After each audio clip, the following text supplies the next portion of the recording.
Privim cu încredere și fascinație spre viitor.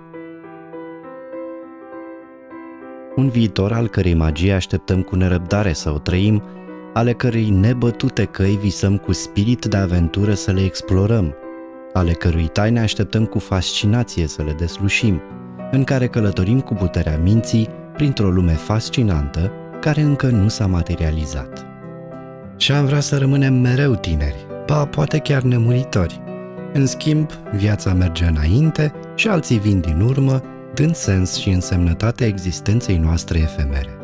Am vrea să putem citi gândurile telepatic, fără erori și fără să ne pierdem în cuvinte. În schimb, e atât de facil să comunicăm, folosind cuvintele care au puterea să ne ridice, dar și să ne sfărâme sub greutatea lor. Am vrea să călătorim prin galaxie, cu pașaportul de cetățeni ai Universului.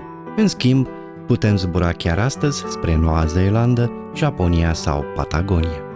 Avem planuri. Dorim să facem atât de multe lucruri frumoase în viitor. Uneori, ne amânăm viața visând azi la ziua de mâine. Să ne gândim acum la toate lucrurile frumoase pe care le putem face astăzi, fără amânare, fără ezitări, pentru cei care astăzi au nevoie de noi și îi putem ajuta necondiționat. Ca om și ca medic, aș vrea să le ofer viață fără de moarte celor dragi și pacienților mei. Dar cu toții știm că această dorință rămâne doar un vis. Cu iervoi însă, le pot oferi chiar acum ceva neprețuit celor care suferă de melanom. Timp. Cu iervoi mă gândesc la supraviețuire.